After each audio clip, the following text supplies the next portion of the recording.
ব্যাংকের জন্য ডিপোজিটার্স confidence matters most. যখন জনগণ দেখলো বড় বড় ব্যাংক টাকা দিতে পারছে না, যে যখনই চেক যে কোনো চেক আমরা বাউন্স ব্যাক করি। Access to the credit is the fundamental right. গ্রামীণ অর্থনীতির দিকে একটু ফোকাসটা আপনারা বেশি দিতে চান। আমাদের পলিসি ওরিয়েন্টেশন তো অলমোস্ট ওর দিকেই। তো বাংলাদেশে ব্যাংকিং সেক্টরে খেলাপি ঋণ এত বেশি কেন? কারণ তো হইলো সুশাসন নেই ব্যাংকিং সেক্টরে, এই দুর্দশা কেন? যিনি রক্ষক উনি যদি ভক্ষক হয়ে যান তাহলে আপনি কি করবেন? খুব ঠান্ডা মাথায় জিনিসগুলোকে মোকাবেলা করলে অবশ্যই আমরা চ্যালেঞ্জগুলো নেভিগেট করে একটা পর্যায়ে যেতে পারবো। সমৃদ্ধির এই অগ্রযাত্রায় ভালো রেখেছি গ্রাহককে, ভালো রেখেছি অর্থনীতিকে, ভালো রেখেছি বাংলাদেশকে। কারণ ভালো ব্যাংক মানেই যমুনা ব্যাংক।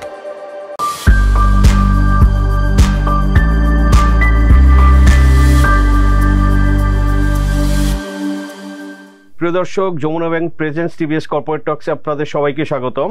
আমি সাজ্জাদুর রহমান আছি আজকে আলোচনায়।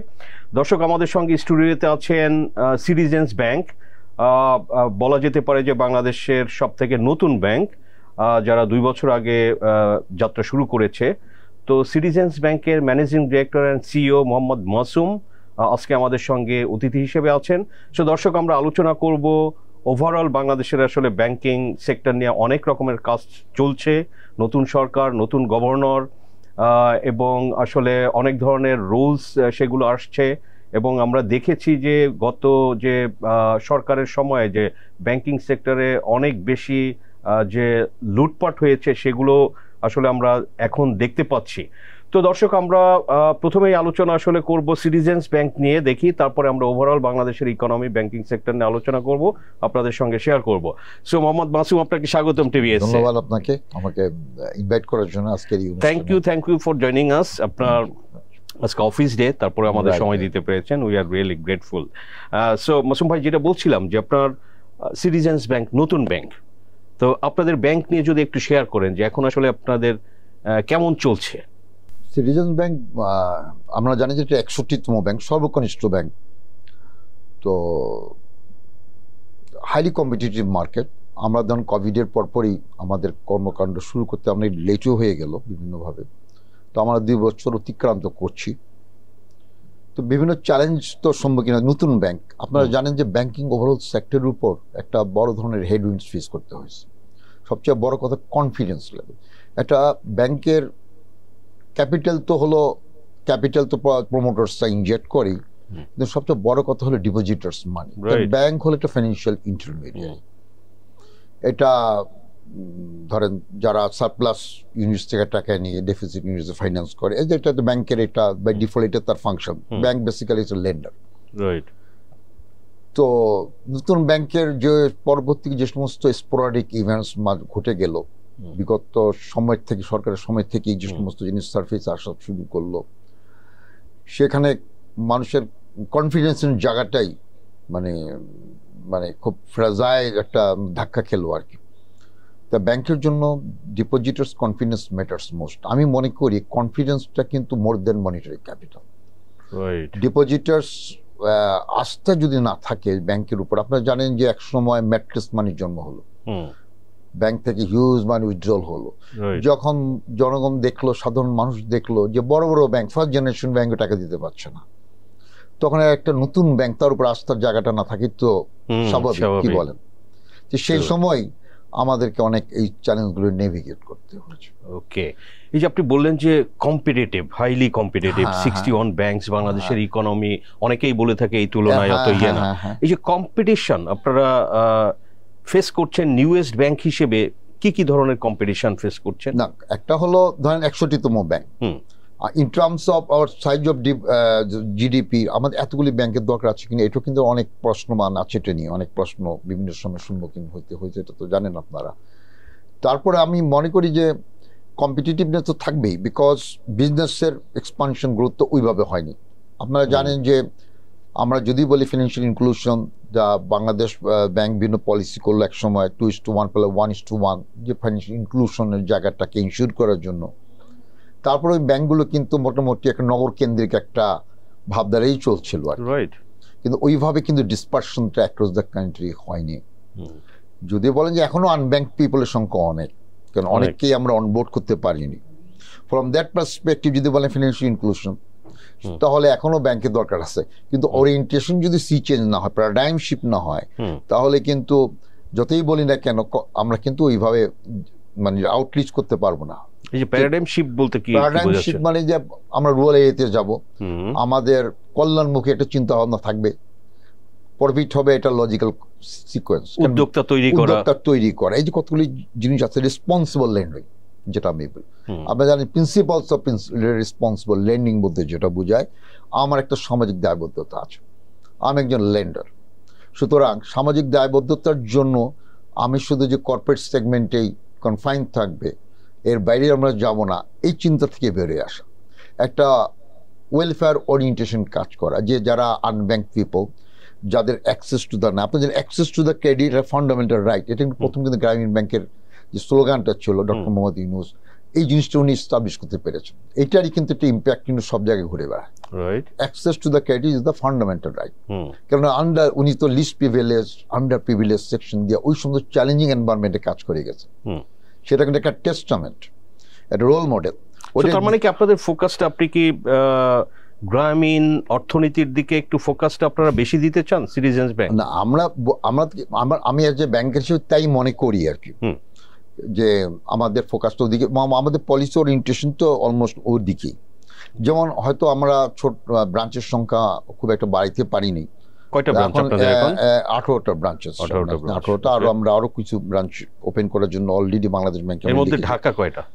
ঢাকায় বেশ 3-4টা ব্রাঞ্চ আছে। তারপরে আমরা আগ্রাবাদে ব্রাঞ্চ আছে।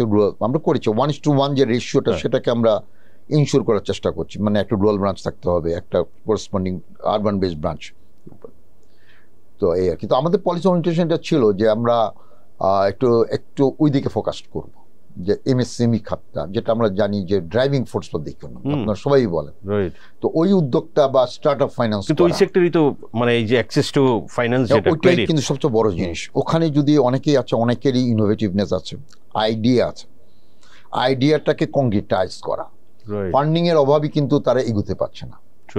কথা ওনাদেরকে আমরা যদি বলি ইকুইটি ইনজেক্ট করতে হবে, তারা কিন্তু ইকুইটি ওভাবে ইনজেক্ট করতে হবে। তাদের জন্য আমরা ওইভাবে প্রোডাক্ট ফিচার্সগুলোকে একটু ঠিক করতে চাচ্ছি, আমরা কাজ করছি ওইভাবে আর কি, যে আমরা অন্তত একটা ফুটপ্রিন্ট রাখি, তারপর আমরা ওদিকে একটু ধাবিত হব আর কি, এটাই আমাদের প্ল্যান।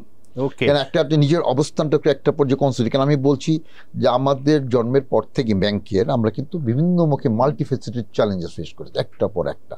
আর ব্যাংকিং সেক্টর নিয়ে তো একটা সমস্যা হয়ে গেল ওভারঅল, যেটা বললাম যে আমি আবার এই কথাটাই বলি যে কনফিডেন্সের জায়গাটা যদি র্যাটেলড হয়ে যায়, সেক্ষেত্রে কিন্তু একটা আস্থাহীনতার শিকার হয়ে যায়। তখন আমরা তো কয়েকবার ফেস করছি, ডিপোজিট উইথড্রল শুরু হয়ে গেল। সেটা এই কনফিডেন্সটা রিগেইন করাটাই আপনি এখন মনে করছেন যে বড় চ্যালেঞ্জ ছিল। এই জন্য আমি দেখেন আমাদের ব্যাংকে কিন্তু আমি যখনই যে কোনো চেক আমরা বাউন্স ব্যাক করিনি, as a matter of policy check bounce back করিনি। কারণ আমার প্রথম ইচ্ছে ছিল কনফিডেন্স, নট প্রফিট। প্রফিট তো পরের কথা, বা ব্যাংকের আমরা চাচ্ছিলাম যে কনফিডেন্সটা গ্রো করুক, আমরা টাকা দিতে পারি।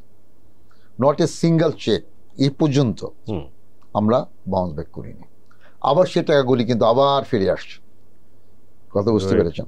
এই যে একটা অ্যাসিড টেস্ট অফ টাইম, আমরা কিন্তু এটাকে পাস করেছি। তো এই যে ধরেন যে বাংলাদেশের ব্যাংকগুলো আমরা যেটা দেখি যে আপনার বেশিরভাগ ব্যাংকই কর্পোরেট ফোকাস, কর্পোরেট লেন্ডিংটাই তারা করে থাকে। তো সেখানে সুবিধা আছে, যেমন অসুবিধাটা তো আমরা দেখছি।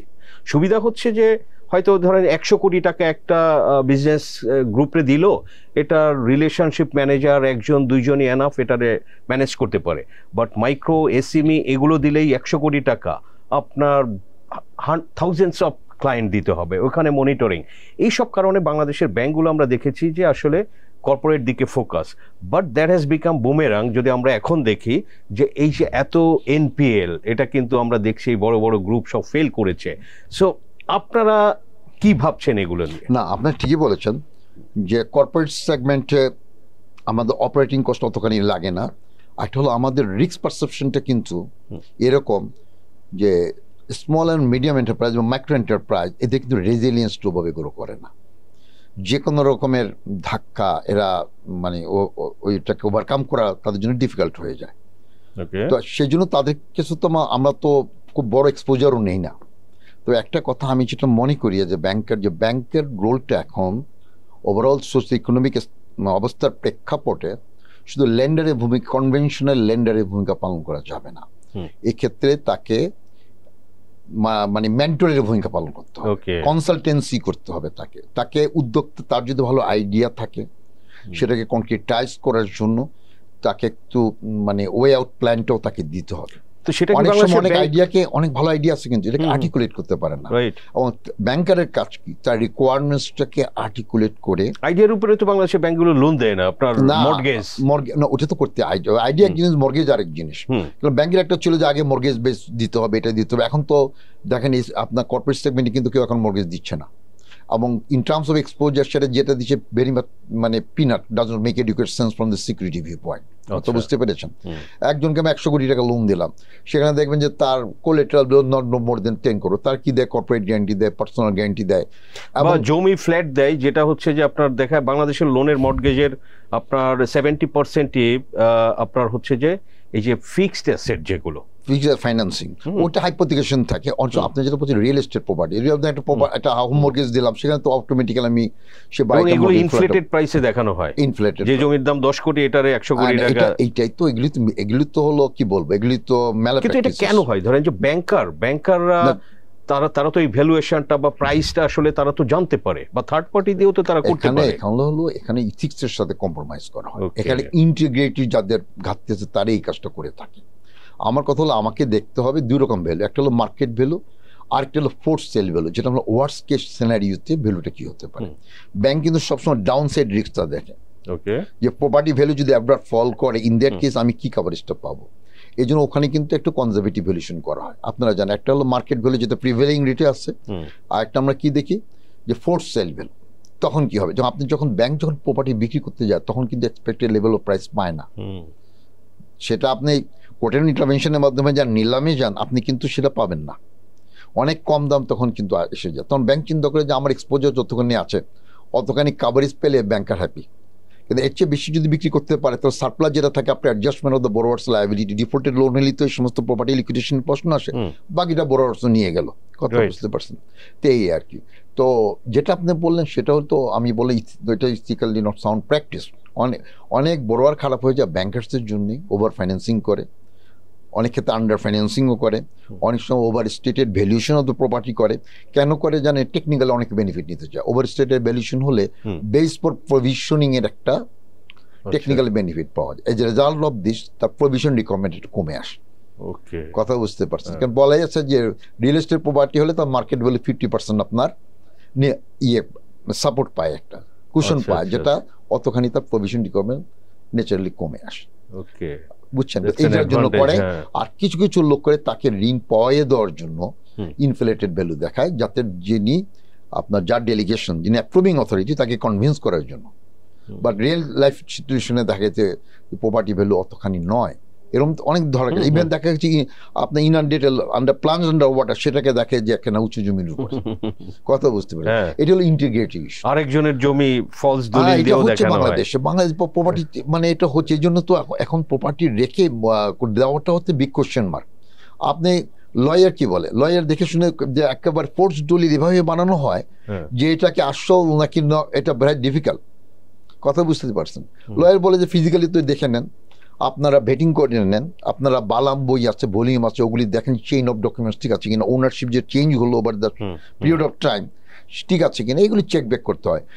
আমি মনে করি যে maximum extent of due diligence করলে এই সমস্ত প্রবলেমগুলোকে ইজিলি ওভারকাম করা যেতেই পারে। যেখানে প্রবলেম আছে সেখানে এনহ্যান্স ডিউ ডিলিজেন্স করবেন আপনি, আপনার তো ওয়েজ অ্যান্ড মিনস আছে।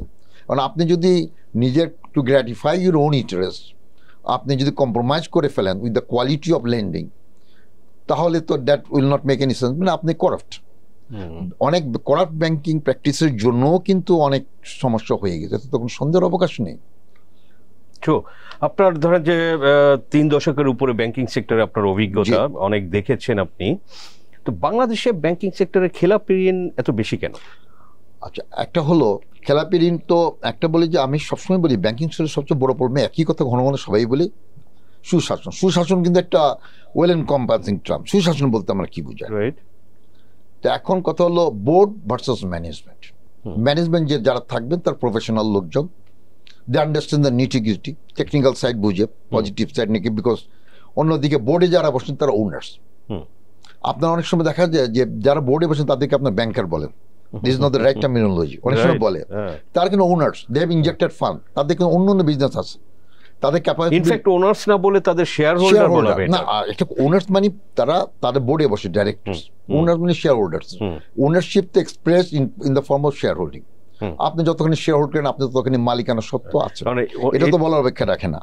সুতরাং বোর্ড ভার্সাস ম্যানেজমেন্ট, কারণ বোর্ড একটা ইনস্টিটিউশন থাকে, ম্যানেজমেন্ট পিপল আজকে আসতে কালকে না, আজকে একজন এমডি আছে কালকে অন্য জায়গায় চলে যাবে, একসময় রিটায়ারমেন্ট হয়ে যাবে, আবার নতুন লোক, এটা তো ন্যাচারাল ফেনোমিনা। কিন্তু বোর্ডকে বুঝতে হবে, ওন করতে হবে ইনস্টিটিউশনটা আমাদের, এটাকে সাস্টেইনেবল গ্রোথ এনশিওর করতে হবে।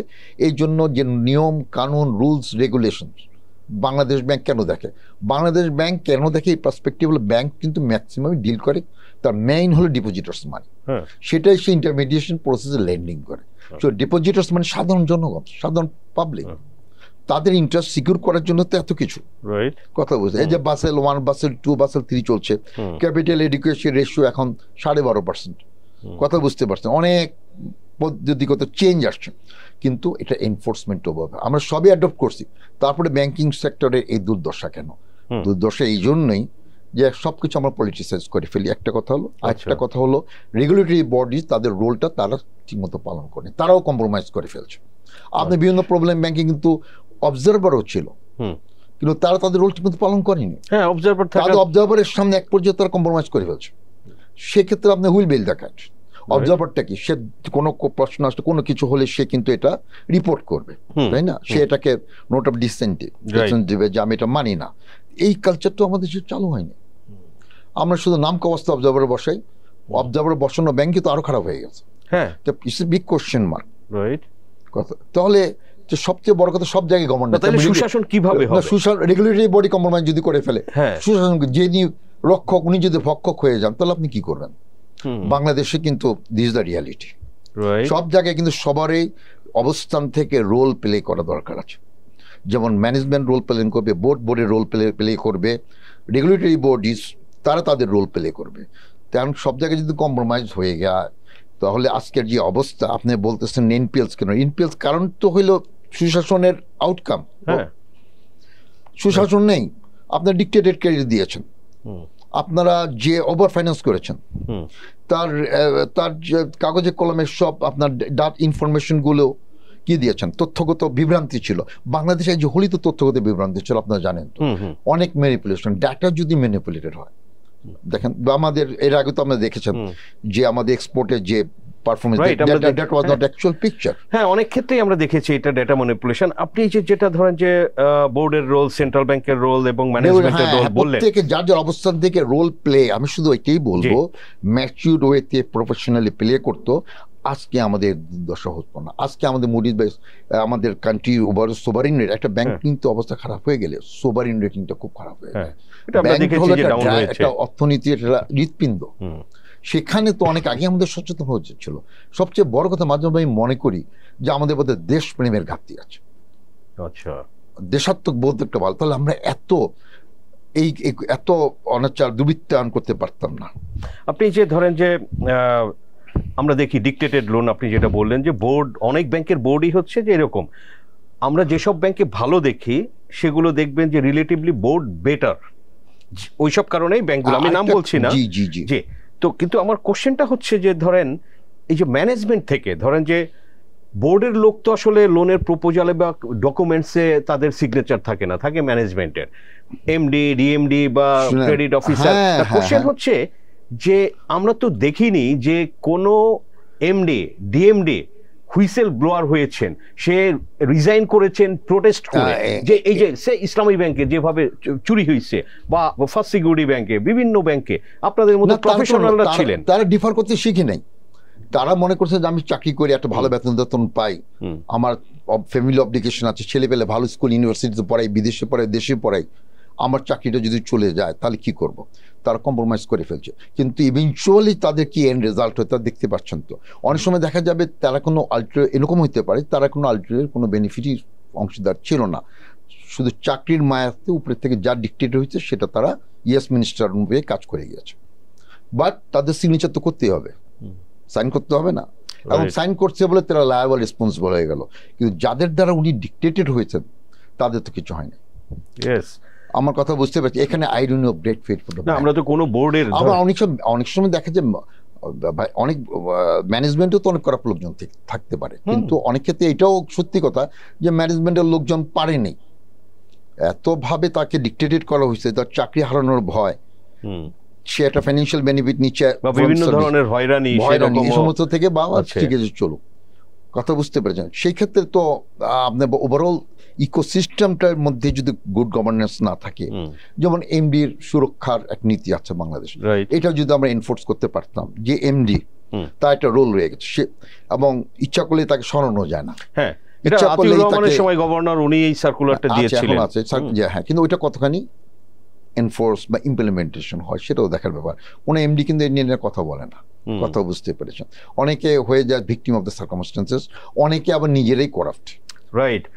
তো আপনি জানেন যে নতুন একটা সার্কুলার যেটা হচ্ছে লোন ক্লাসিফিকেশন নিয়ে এপ্রিল মাস থেকে সেটা বাস্তবায়ন হবে। তো যেটা হচ্ছে 3টা কিস্তি 3 মাস ফেল করলে সে এনপিএল এ চলে আসবে, যেটা এখন ধরেন যে 6 মান্থস অর মোর আছে। তো এই সার্কুলার এটার বাস্তবায়ন নিয়ে এটা হলে অনেক ব্যাংকই ভাবছে যে এনপিএলটা বেড়ে যাবে। আপনার কাছে কি মনে হয়? আমি একটা কথা বলি, আইএমএফ ও ওয়ার্ল্ড ব্যাংকের যে প্রেসক্রিপশন সবসময় কিন্তু আমাদের জন্য খুব ভালো রেজাল্ট নিয়ে আসে না। আমাদের গ্রাউন্ড রিয়েলিটিস কিন্তু হ্যাপেন টু বি ডিফারেন্ট। আমরা যদি হঠাৎ করে ওভার স্ট্রেসড হয়ে যাই, আপনি দেখেন হঠাৎ করে ওভারনাইট যদি কিছু করতে যায়, আমার পুরো ব্যাংকের এনপিএল এর পার্সেন্টেজ কত, এনপিএলটাই কিন্তু একটা ব্যাংকে শেষ করার জন্য যথেষ্ট, কথা বুঝতে পারছি। সুতরাং আমরা যদি প্রবলেমগুলোকে আইডেন্টিফাই করে ফেলি, একটু যদি আপনি বলেন দর্শকরাও বুঝতে পারবে। আমি বলি, দেখেন আমাদের দেশে কিন্তু দেখেন মুডিজ বা আমাদের ওয়ান নচ কমিয়ে দিল, তারা কিন্তু এটা আরবিট্রারি করেছে।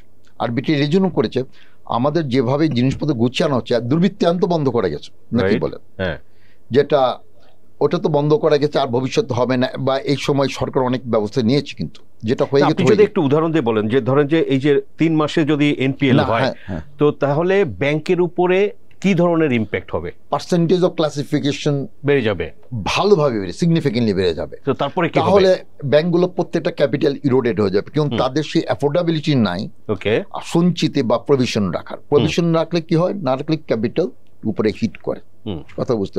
ক্যাপিটাল ইরোডেড হইলে তাহলে সে ব্যাংকের অস্তিত্ব নিয়ে প্রশ্ন না। অনেক ব্যাংক তো টিকে আছে, তার ক্যাপিটালই নেই। সরকারি ব্যাংকগুলো টিকে আছে দুই রকম, একটা গভর্নমেন্ট সোয়ারিং গ্যারান্টিজ দেয়, বাট আপনি যদি ওভাবে চিন্তা করেন তাহলে তাদেরও সমস্যার মধ্যে আছে। যেমন আইসিবি ইসলামী ব্যাংক এখনো ঠিকই আছে, তার তো ক্লিনিক্যালি ডেট, তার তো ক্যাপিটাল নেই। ন্যাশনাল ব্যাংকের অবস্থা দেখেন, ক্যাপিটাল ইরোডেড, কথা বুঝতে পেরেছেন। এখন ব্যাংকগুলি তো পড়ে দিতে যায়, এটা ভালো কথা, ব্যাংক পড়বে না, কিন্তু এই ব্যাংকগুলিকে ঠিক করার জন্য তো একটা অ্যাকশন ওরিয়েন্টেড মেজার্স অলরেডি এই সরকার অন্তর্বর্তীকালীন সরকার নিয়েছে। যেহেতু প্রবলেমগুলি অলরেডি আইডেন্টিফাইড হয়ে গিয়েছে, আগে এনপিএল এর মানে রিয়েল পিকচার কিন্তু আমরা পাইনি। আমি আগেই বলেছি যে অনেক ডাটা ম্যানিপুলেশন, ম্যানিপুলেশন হলে তো আপনি তথ্য তথ্য পাবেন না। তথ্য যদি না পারেন, ডায়াগনোসিস রিপোর্ট অনুযায়ী আপনি তো ট্রিটমেন্টও দিতে পারবেন না, ঠিক আছে? It's very much correlated. সুতরাং এখন যেহেতু প্রবলেম আইডেন্টিফাইড হয়েছে, যারা আমাদের রেটিং করেন তাদের বোঝা উচিত যে একটা পজিটিভ ওরিয়েন্টেশন কাজ করছে, তাই না? এখন যদি আমাদের এই যে অন্য কমিয়ে না দিয়ে, বরঞ্চ আমাদের যারা সরকার বা ওনাদের সবার স্টেক হোল্ডারের সঙ্গে কথা বলে তারা যদি একটা রেটিংটাকে আগের মতোই স্টেবল আউটলুক রাখতো, সেটা আমার জন্য ভালো হতো না। কারণ তাদেরকে বোঝা উচিত যে এখন একটা মেজার্স নেওয়া হচ্ছে, যে আগে যে, কিন্তু সেটা তো আপনি ভাবলে হবে না, তারা তো এটা আপনার ডেটার উপরে করে, ডাটার উপরে। কিন্তু আমাদেরকে যে ভবিষ্যৎটা কি, এটাও তাদেরকে অ্যাকাউন্ট ফর করতে হবে। কোন দিকে ওয়ে ফরওয়ার্ড, কোন দিকে যাচ্ছে, ওয়ে ফরওয়ার্ড পজিটিভের দিকেই যাচ্ছে মনে হয়, তাই না? অনেক ব্যাংকে এখন ফরেনসিক অডিট, কেপিএমজি এবং ভালো ভালো যারা আছে তাদেরকে অ্যাপয়েন্ট করেছে। 4-5-6টা ব্যাংকের এমডিকে পাঠানো হয়েছে, যেহেতু ইম্পার্শিয়ালিটি ইনশিওর করার জন্য। এই মেজার্স গুলো তো পজিটিভ ডাইরেকশন, এতে কোনো সন্দেহের তো অবকাশ নেই। আমরা পজিটিভ ডাইরেকশন আগাচ্ছি। আবার একটা সেম টাইম আইএমএফ এর প্রেসক্রিপশন যে আমাদেরকে এখনই গ্রহণ করতে হবে, গ্রহণ করলে যে আমরা ওভার স্ট্রেসড হয়ে গেলে কনসিকুয়েন্সিয়াল ইম্প্যাক্ট কী হবে সেটাও কিন্তু আমাদেরকে ভেবে দেখার ব্যাপার আছে, কথা বুঝতে। যেমন আমরা বলি যে আমরা গ্র্যাজুয়েশনে যাচ্ছি, গ্র্যাজুয়েশনে যাবো কি যাবো না, একটা ব্যাপার আছে না, যে একটু ডেফার করা যায় কি না, কেন তখন তো অনেক প্রিভিলেজেস আমরা পাবো না। সেটা আমাদেরকে ইম্প্যাক্ট কি করে হবে, এই জিনিসগুলো ভেবে দেখার যথেষ্ট স্কোপ আছে, সেটাই বলছি।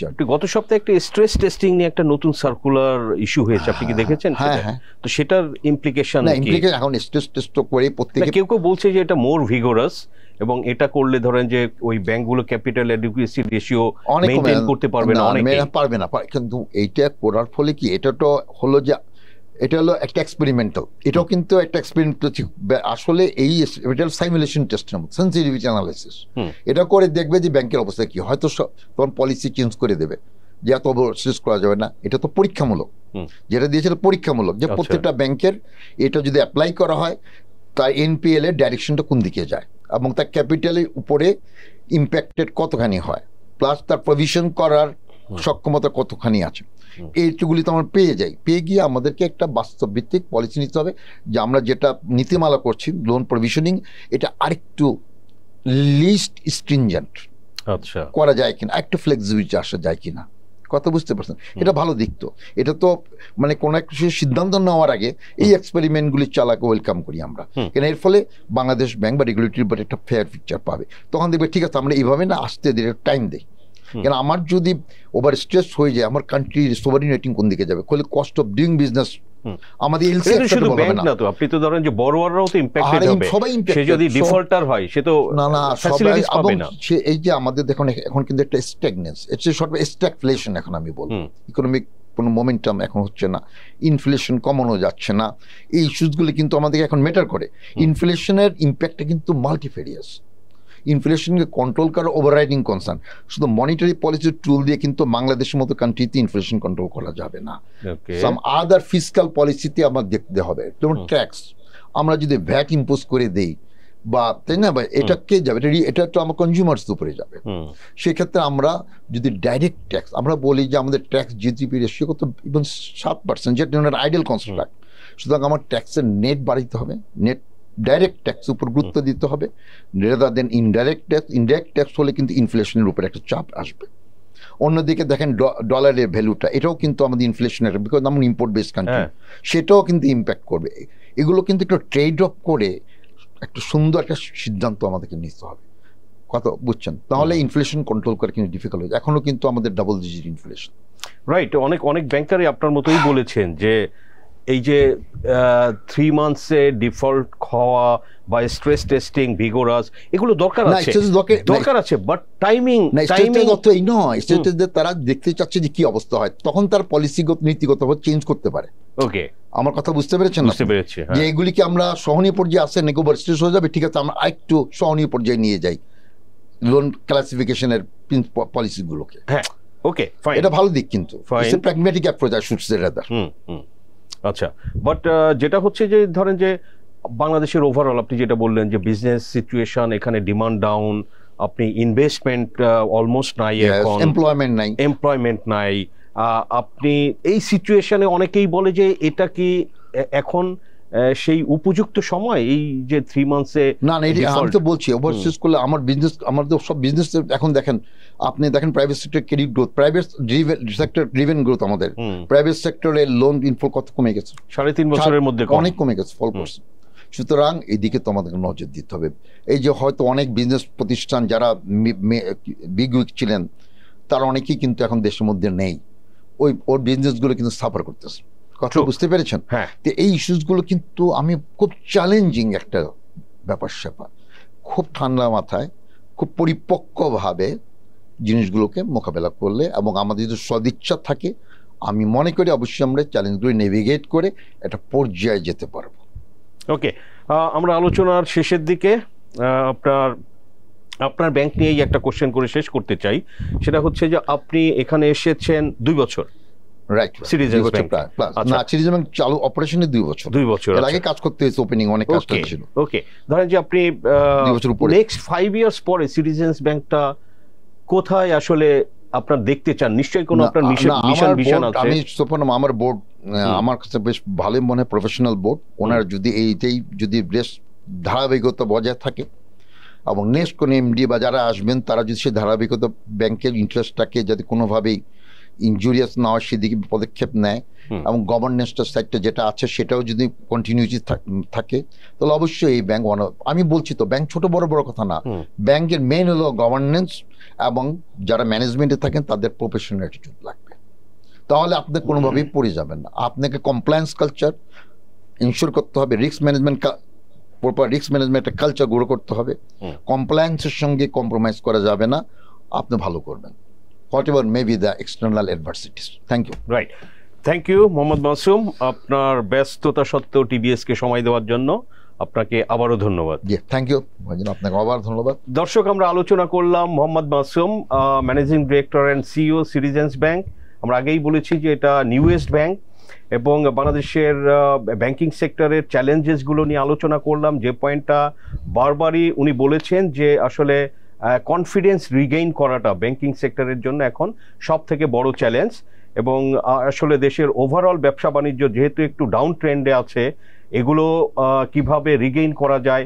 এবং আমরা দেখেছি যে গত অনেক বছর যে ব্যাংকিং সেক্টরে এক ধরনের লুটপাট চলেছে, সেই পয়েন্টসগুলো দর্শক আলোচনা করেছি এবং সেখানে সেন্ট্রাল ব্যাংকের কম্প্রোমাইজের বিষয়টা বলেছেন, বোর্ড এবং ম্যানেজমেন্টের ব্যাংকগুলোর যে দায় আছে সেটা নিয়ে মোহাম্মদ মাসুম বলেছেন। সো দর্শক, আমরা আলোচনা করার চেষ্টা করেছি সব কিছু নিয়ে। আমাদের আলোচনা ভালো লাগলে লাইক করবেন, শেয়ার করবেন। আপনাদের সবাইকে ধন্যবাদ।